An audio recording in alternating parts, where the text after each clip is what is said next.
Well, good evening, everyone, and I'm looking forward to our final discussion for this course. And before I begin talking about size and scale of government, I would just like to say that I have enjoyed this course very much.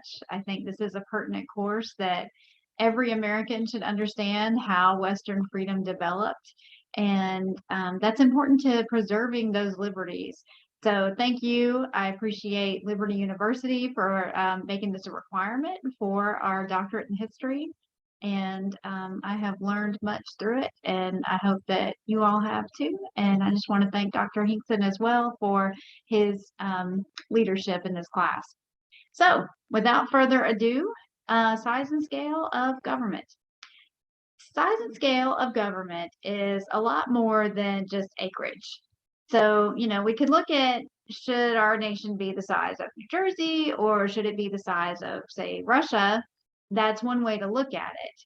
But as we read in our books this week, McDonald really goes into all the details of the Constitutional Convention. And as you read through all of these details, you start to realize, or at least I did, that there is a lot to creating a law for the land that will be a lasting legislation. And I read once that Thomas Jefferson suggested that we should change the Constitution every 20 years, that it should be rewritten in order to make up for generational differences. And this is where Jefferson and Washington were a little bit different on their beliefs. Washington believed in big government. Jefferson believed in smaller central government. And Washington wanted a document that would last, that would stand the test of time.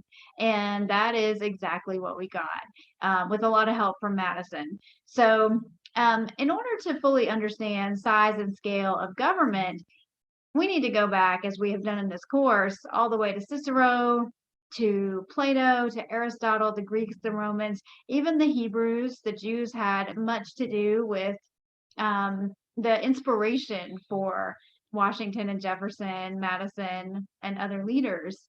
And just go back and take a look. And Thomas Hobbes and Leviathan and John Locke, there are many great thinkers.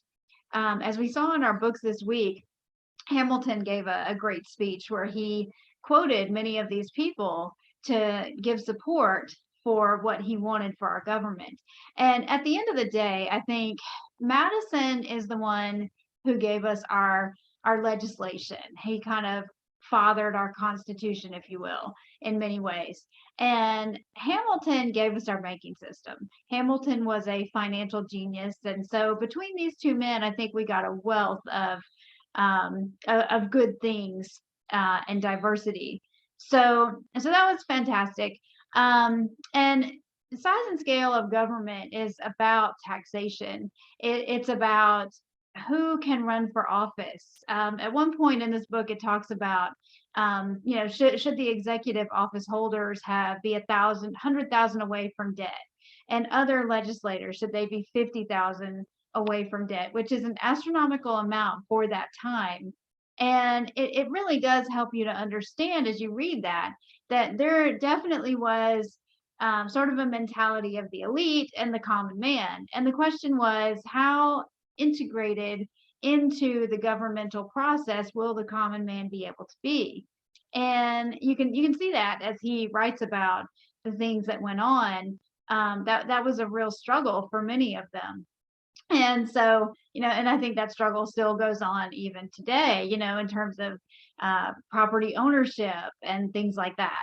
So, very fascinating to think about. At the end of the day, as I prepared for this discussion, I just had to ask myself, whose side would I be on? If I was a member of the Constitutional Convention, would I be a Federalist or would I be an anti-Federalist? And that's a really hard question to answer because I think there are good things on both sides. And I want to say I would be with Washington. I like the way our government is set up. I think it has stood the test of time. I see it sectioned out just right, sort of like a church. You know how if you go to a mega church, the ones that are run well, there is a pastor and he's got an associate pastor, elders, deacons, and you've got Sunday school leaders and small groups. And one pastor at a large church like that can't possibly keep up with everyone, but he has a group of good men helping him. And I think a big government, if they are able to have a good chain of command with moral sound people running everything, it can be done. The question is, I mean, a good government really encourages morality of their citizens. And so that, in my opinion, that begins at the local level and it goes all the way up to the top rather than starting at the top and going all the way to the bottom, because it's really the common people are the ones who are more numerous and make up society. Like during the French Revolution, where you had the first, second, and third estates, it was really the third estate who made up most of society. And so I think there's definitely something about the numbers there as we talk about size and scale. So anyway, my time is about up here, so I'm going to call it a day. But again, I have enjoyed this course. And I hope everyone has a Merry Christmas and a Happy New Year. And Lord willing, I may see you in another class in January. So that's it. Bye bye.